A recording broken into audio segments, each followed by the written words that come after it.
Tere, armas kuulaja-vaataja. Mina olen faktiline hingega elus inimolend, kellel siin maa eluprogrammis on pandud nimeks Veiko. Ja ma räägin sulle, armas kuulaja, miks ma olen ellu kutsunud eestlaste teise avaliku koosoleku 29. märts 2025 kell 12.00 päeval ja sellises asukohas nagu Viru Sokos hotell, Grande saal. Selle põhjuseks on asjaolu, et see maailm on hukas ja ma arvan, et nii mõnigi minu selle loo kuulaja on ka sellest aru saanud. Minu enda nägemusel oleme me sisenemas täieliku kaosesse ja selles ei ole süüdi mitte keegi. See kaos on lihtsalt niimoodi programmeeritud. Ja selle kaose ärahoidmiseks on ainult üks lahendus. Need hingega faktilised inimolendid, kes on veel siia maa eluprogrammi järgi jäänud, peavad tegema otsuse ja mitte nõustuma selle maailma hävinguga. Ja see otsus on suhteliselt lihtne. Nimelt hakkama tegutsema. Väga paljud teist tegelevad nende pettuste, kuritegude avalikustamisega, edastate sotsiaalmeediakanalites ja kõikvõimalikes muudes podcastides ja muudes uudistekanalites lugusid, kuidas see poliitiline jõud, mis on selle maa eluprogrammi nagu juhtimise üle võtnud kõigis riikides, kogukondades, sektides, religioonides, nad viivad selle eluprogrammi süvamaatriksisse ja see süvamaatriks tähendab seda, et see inimene on muudetud biorobotiks tehnoloogiate, programmidega, kiipidega, vaktsiinidega, toiduga, veega, informatsiooniga, seadustega ja neid võibki lugema jääda, kui palju on neid mehhanisme, tööriistu, kuidas see inimrass siis ümber kujundatakse, programmeeritakse. Ja nüüd see koosolek on selleks mõeldud, et sinna tuleksid kokku kõik need inimolendid, kes arvavad, et nemad on faktiliselt hingega inimolendid. Ja nad ei ole nõus selle inimrassi hukuga ja veel enam, kui sa oled eestlane, sa ei ole nõus selle Eestimaa hävinguga, mida hetkel siis teatud poliitilised jõud on eesmärgiks võtnud. Ja meie eesmärk sellel koosolekul on see, et me räägime läbi, milline võiks olla Eestimaa elu koos rahva juhtimisel, rahva otsustusõigusel. Me kuulame kõnelejaid ja arutame need punktid läbi, mis on need peamised ülesanded, peamised tegevused, mida võiks tänane isehakanud poliitiline valitsus ilma rahva toetuseta, mida nemad võiksid teha selleks, et eesti keel, eesti kultuur, eesti rahvus, Eestis erinevad kogukonnad, liikumised, mis on kõik rahvaalgatusel loodud, et need jääksid alles, need areneksid, pereväärtused, lapsed sünniksid rohkem tervena, et see kõik alles jääks. Et selleks meie ei propageeri mingit vägivalda, me ei tegele revolutsiooniga, me ei tegele laamendamisega, me ei tegele vihkamisega, me ei plaani mingit kättemaksu või karistusi. Meie eesmärk on see, et sellel koosolekul võiksid julgelt osa võtta ka need poliitikud, kes täna ei ole selle suunaga nõus, ei ole rahul, kuid nendel jääb veidi puudu, et oma häält veel kõvemaks teha ja nendel on puudu just see, mida mina kokku kutsun, on see rahva tugi, rahva otsustusõigus, rahva julgus, rahva tahe. Ehk need poliitikud võiksid nüüd pöörduda meie poole ja öelda: armas rahvas, ma palun nüüd teie abi, tulge appi, teemegi selle Eestimaa korda. Ma ei ole näinud oma viimase 10 aasta jooksul peale enda, kes oleks kokku kutsunud rahva avaliku koosoleku ja teinud ettepaneku. Paneme kirja need punktid ja esitame valitsusele, et nad meid kuulda võtaksid. Ma korraldasin 23. august 2021 esimese eestlaste avaliku rahva koosoleku Vabaduse väljakul ja see on YouTube'i kanalis kuuldav, nähtav. Ja sellel rahva koosolekul me võtsime vastu otsuse. Selle otsuse panime paberile kirja, ma lugesin selle ette ja toimetasin selle Stenbocki majja, kui veel oli võimul Kaja Kallas. Ja sellel otsusel oli konkreetselt kirja pandud: Kaja Kallas, sina pead Eesti Vabariigi juhi kohalt lahkuma ja lahkuma ka Eesti Vabariigist, sest sa ei sobi Eesti riigi juhiks. See 29. märts 2025 kuupäev ei ole lihtsalt niisama võetud kuupäev.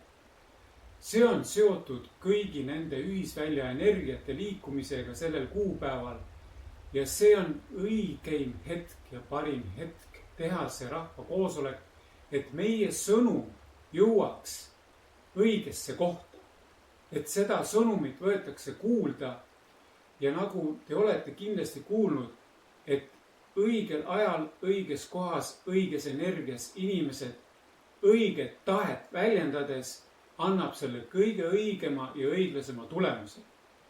Seega see 29. märts 2025 on see maaeluprogrammis kõige energeetilisem päev ja see sõnum, mis me seal koos vastu võtame, seda kõiksus arvestab. Ja see jõuab täpselt sinna, kuhu ta jõudma peab. Ja see mõjutab kõiki neid olendeid, inimolendeid, hingega hingetuid, kõiki teisi tegelasi. Ja need protsessid hakkavad liikuma ja need kõiksuse loodud protsessid juhivad hingelisi õiges suunas. Ja see maaeluprogramm hakkab muutuma elamisväärseks, harmooniliseks, kaovad ära sõjad, hirmud, haigused, kaovad ära need halvad olendid meie ümber. Kaovad ära kõik need kurjad poliitikud, kurjad rahatrükkijad. Kõik see laguneb, lahustub, kaob. See ei käi ühe päevaga. See hakkab vaikselt samm-sammult lagunema. Ja üks hetkel avastategi, et meid hingelisi on aina rohkem ja rohkem. See vägi kasvab, me tõuseme kõrgemale. Meid ei kohuta enam ükski olendi hirmutus. Me terveneme, meie teadus avaneb, avardub. Me saame rohkem kusagilt informatsiooni, aga see tuleb kõik ühisväljast. Me hakkamegi looma, me võtame selle kogu elukorralduse enda kätte ja loome täpselt sellise elu, mis oli see algsena kõiksuse poolt loodud. Nii et see päev on oluline igale ühele, kes väärtustab inimväärset elu ja hormoonilist armastuses, külluses, rikkuses. Ja kui sa tahad luua sellist elu, siis sa leiad selle võimaluse ja tuled kohale sellele koosolekule. Näitad enda kohalolekuga, sa tahad ka. Sa ei pruugi võib-olla mõista, miks mingi tegevus on just sellisel kujul ja miks ta on just sellises tempos. Kuid usalda protsesse, luba juhtuda, ole kulgemises. Lükka eemale kõik see, mis sulle ei meeldi ja ühine nende inimestega, kelle tegevus sulle meeldib. Kui sa leiad vabandusi mitte osaleda või mitte kaasa lüüa või mitte tahta, siis sinu jaoks jääb see elu selliseks põrguks, nagu ta hetkel on. Aga need, kes tahavad muuta, kes tahavad olla paremad eilsest endast, kes tahavad paremat elu, siis nende koht on sellel koosolekul ja väljenda seda tahet koos minuga ja koos teistega. Sellepärast, et tänane Eesti juhtkond on erakondlik. Ehk see juhtkond sõltub võõramaisest väärtusest, see on rahast. see ei ole Eesti rahva loodud raha. Ja tahate või taha, poliitika on rahaori. Poliitikud teevad täpselt neid otsuseid, mida ütleb rahatrükkija. Kas Eesti rahvas on loonud euro või dollari või jüääni või ükspuha millise poliitilise valuuta? Ei ole. Seega, te näete ise igapäevaselt, kuidas selle võõra raha pärast poliitikud müüvad maha Eestimaa varad, teevad otsuseid, mis ei puuduta üldse inimeste elukvaliteedi parandamist või Eestimaa alles jäämist. Nagu te näete, siis teil on õppida poliitikutelt tegelikult päris palju. Mis on meie suure massi inimeste üks suur puudus? Me oleme andekad, me oleme intelligentsed, meil on jäänud võib-olla ka mingi moraal, aga üks asi on puudus. On julgus ja tahe teha elu korda. Me oleme kõik targad, üksteise võidu trumpame üle neid arvamusi ja hinnanguid ja väärtusi. Räägime, kui halvasti on kõik ja kui tarku otsuseid teeb keegi, näiteks kas või Trump või keegi kolmas või neljas inimene, kui julge ta on, kui ägedalt ta paneb. Trump ei ole eestlane. Teda absoluutselt tegelikult ei huvita, mis meist väiksest Eestimaast saab. Me oleme boonus mingile äridiilile. Öeldakse, et kuule, et lepime kokku, teeme nende riikidega selle diili. Et sa palju ei mossitaks, ma annan sulle Eesti ka peale. See Eestit on siin kaubeldud 800 viimast aastat. Anname selle Eesti või Läti või Leedu kaubale peale, ole rahulik, eks ole vait ja sul on nüüd küll.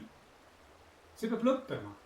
Kui seda ei ole suudetud viimase 800 aasta jooksul korda teha, siis kas meie oleksime need, kes on siia veel jäänud, valmis selle korda tegema nii, et enam ei korduks seda, et Eesti oleks mingi kauplemise objekt, et seda saaks kellegile kaubale peale anda, et äridiil.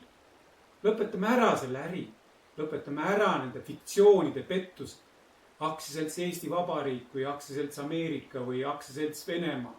Lõpetame selles äris osalemise ära. Lõpetame ära need juriidilised erakonnad, kus on fiktsioonid, õiguslik või füüsiline õiguslik isik teeb poliitikat, sest ta on juriidiline keha, saab pettusi korda saata, sest ei vastuta keegi. See tuleb lõpetada nüüd. Võtame rahvas enda kätte selle otsuse ilma juriidiliste ettevõteteta. Ärme loome neid juriidilisi kehasid. Mille jaoks? Vastutame ise, võtame selle vastutuse, teeme selle Eestimaa korda. Ärme sekkume juriidilistesse fiktsioonidesse ja isikutesse. Oleme elusad faktilised inimolendid. Teeme elusat asja. Teeme elusa elu. Ärme oleme selles surnute hingetute maailmas, kes lihtsalt naeravad ja mõnitavad, alandavad, tühistavad. Nad on kadedad, nad on vihased, nad on ängi täis, nad on sõjameeleolus. Nad tahavad tappa, nad toetavad relvi, nad toetavad sõdu. Kas sa tahad olla nende surmamaailmas? Ei taha. Ole elus inimene. Loome elu. Ärme loome surma. Sellepärast on vaja teha seal manifest. Ehk mida poliitikud meile täna ette näitavad, aga me kõik kirume neid. Nad räägivad, mida nad teevad ja nad teevad ka selle ära. Jah, nad teevadki sitta, paska, valetavad, korrupeerunud, aga nad teevad ära selle. Vot meil, kes me siin sotsiaalmeediakanalites igal pool laterdame, kirume, mõnitame, võib-olla neid poliitikuid, alandame neid, aga sul pole mitte midagi teist ette näidata, sest sa pole mitte midagi selleks teinud, et oleks vastupidi. Vot nüüd, armas kuulaja vaataja, vähenda seda müra ja näita ette, et sa oled lisaks kõvale arvustajale, kõvale hinnangute andjale, kõvale mõnitajale ja alandajale ka julge ja teed ära selle, mis on vastupidi nendele värdjatele, kelle tegevus sulle ei meeldi. Näita ette, et sa oled lisaks jutumehele ka kõva tegija. Ära ole poolik, ole täiuslik. Täiuslik oled ainult siis, kui sa räägid ja viid ka ellu. Vastasel juhul sa jääd jutumeheks, tekitad müra, see jutt võib olla ilus muusika ja heli kõigile hingelistele, aga kui sul pilti ja tegevust ja reaalset sündmust ette näidata pole, siis see heli sumbub ja need hingetud tulevad oma müra ja sõjaga ikka peale ja summutavad sinu ilusa jutulaulu ära ja naeravad takkagi, et noh, jäidki jutumeheks, midagi sul tõestada polnud võimalik. Aga need poliitikud räägivad, teevad ja lõhuvad ja hävitavad ja meie jäämegi rääkijaks ja mitte midagi ei tee. Kas sa tahad sellist olukorda, tahad sellist tulemust? Nii et mina, faktiline hingega inimolend Veiko Uuse, oma selle näo ja nimega julgen sind kutsuda, julgen teha ja kui sa oled sama julge kui mina, vähemalt sinnapoole, tule koosolekule 29. märts 2025 kell 12, ära hiline, alustame täpselt, sest et kui meil kõigil on distsipliin, moraal, intelligents ja oleme lojaalsed, jääme enda otsusele kindlaks, oma tahtele kindlaks, siis see kõik saab ka olema ühisväljas, ühiselt koos loomises. Ja me oleme kõik elusad faktilised hingega inimolendid. Ja kõik see müra, halb, kurjus, see laguneb ja üks hetk me paneme tähelegi, et seda polegi olnud ja me ei mäleta ka enam seda. Nii et kui sulle minu see inspireeriv jutt meeldis ja ei solvunud minu väikse repliigi peale siin vahepeal, siis palun, oleme andestavamad, ärme oleme vihased, ärme peame viha, ärme plaanime kättemaksu, ärme soovime kellegile halba või vanglakaristust, ärme soovime selliseid asju, mis ei lähe kokku harmoonilise õnneliku elukeskkonnaga. Me anname kõigile andeks ja kutsume kõiki koos loomisse, sest kõigil on elus õppetunnid. Nad võivad olla teinud võib-olla mingeid halbu tegevusi, mis ei ole mõistlikud, aga me kõik õpime nendest tegevustest. Kõik oli vajalik selleks, et jõuda arusaamisele, kuidas tegelikult oleks mõistlik ja tark elada, kuidas tegelikult oleks vaja elu korda teha. Kõigil on õppetunnid. Ka Kaja Kallas võib-olla õppis ja võib-olla homme ta muudab meelt ja suhtumist ja ütlebki, et armas Eesti rahvas, andke mulle andeks kõik see kurjus ja halb, mis ma teile tegin. Ma olen nüüd oma õppetundist aru saanud. Palun, võtke mind oma ühisvälja ja ma aitan ka selle Eestimaa elu korda teha. Kõik on võimalik. Nii et kõigil on see moment elus, kus nad tulevad mõistusele, teadus avaneb kõik võimalused kõiksuse poolt ja olemegi koos loomises ühe õnneliku armastava perekonnana. Nii et jaga seda videot, kui sul on julgust jagada ja tahet, et loome selle elu ja hakkame tegutsema. Võtame vastu otsuse 29. märtsil 2025. Lepime nii kokku, et see olekski esimene ajutine Eesti vanemate kogu koosolek. Ja teeme otsused. Kinnitame manifesti, saadame selle üle maailma laiali, et näed, eestlased hakkasid tegutsema. Ja hakkame ka tegutsema. Hakkamegi pihta ja koosolekul arutame, mis on need esimesed väiksed sammud, et saaks elu korda ilma tüli, vaenu ja sõdadeta. Kohtumiseni 29. märts 2025 kell 12 Viru Sokos hotellis.